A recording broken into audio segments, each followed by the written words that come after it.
So in the last video, I spoke about what I think is the biggest problem in Dragon Ball Super, and that is the lack of tension, which is largely due to us as an audience knowing how the story will end. But there's another glaring issue I see with Dragon Ball Super, and hopefully by the end of this video, you can see where I'm coming from. So I think the best way to make my point is by going through 5 of the most notable figures in the series. First up is Goku, the main character. Probably the most recognizable face in anime over the last 40 years, and over the last 40 years, Goku has gone through some changes. He's a Saiyan who is sent to Earth in hopes that he doesn't end up sharing the same fate as the rest of his race. Unfortunately, Goku lives but hits his head as a baby and his character drastically changed as a result. After the fall, he was much more peaceful and could coexist with other humans. Yet in the early stages of Dragon Ball, Goku is, for lack of a better term, a fish out of water. His social skills are practically non-existent and his innocence borders on comical. Watching this child navigate a world so foreign to him and one in which he is equally alien to others is both heartwarming and endlessly entertaining. And if I were to describe Goku's character in 3 words at this time, they would be naive, foreign, and strong. Naive because he lived in isolation for much of his early life, so he could be tricked and taken advantage of in silly ways that even a 4-year-old wouldn't fall for. He's foreign not just in the sense of being unfamiliar with the world, but because he is quite literally an alien to it. A boy with a tail riding a magical cloud that others couldn't touch and wielding strength far beyond what anyone could comprehend. Add in his ability to transform into a destructive giant ape under a full moon and you have a character whose very existence is as strange to others as the world is to him. And then strong.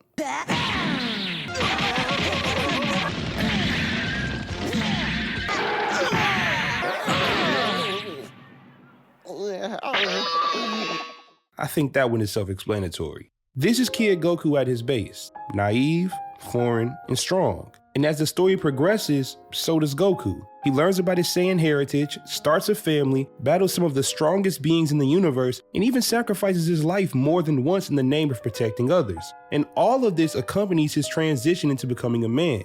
So if I were to describe Goku's character in 3 words at this time, they would be strong, confident, and protective. His confidence, initially born of innocence and a lack of self-awareness, matured into a steady assurance in his abilities and principles. And his protectiveness is a seed planted by the kindness of those who raised him. It drove him to fight for his friends, family, and even the Earth. Next up is Gohan, and I'll follow the same format as before.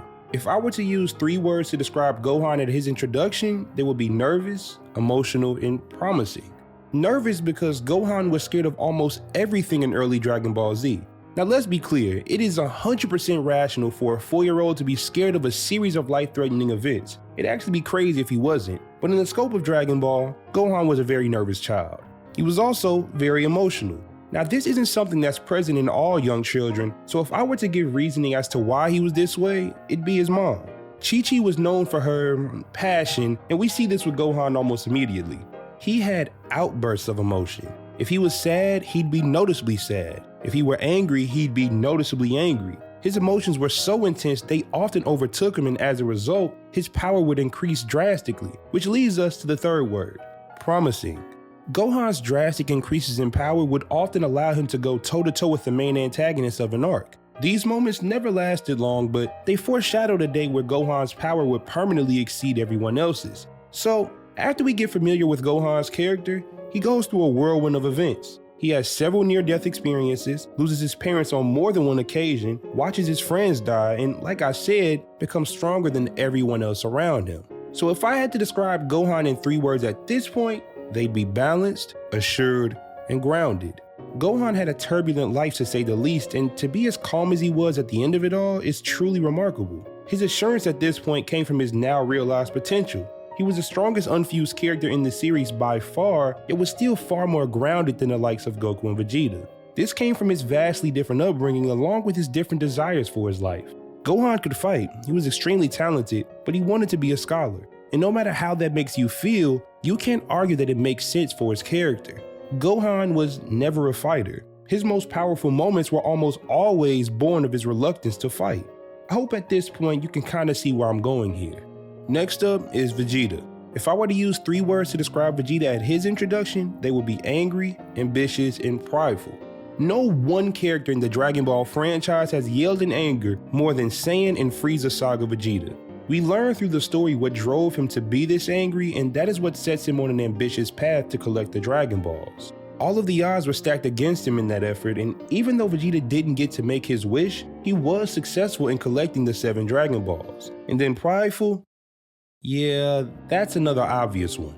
Now, unlike Goku and Gohan, Vegeta's experiences in Dragon Ball lead him to becoming a different person altogether. The 3 words I'd use to describe him at the end of Dragon Ball Z are humbled, redemptive, and reflective.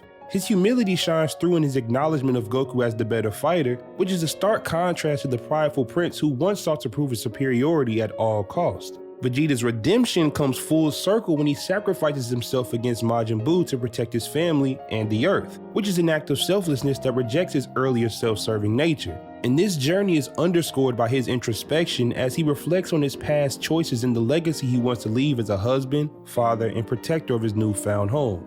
These qualities showcase a Vegeta who has grown not only in power, but in character. Now for the last 2, there's Goten and Trunks. And if I were to use 3 words to describe them at their introduction, it would be whole lotta nothing.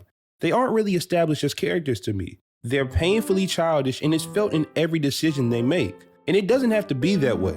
Gohan was even younger when he was introduced, and I think he had much more prominent characteristics than Goten and Trunks.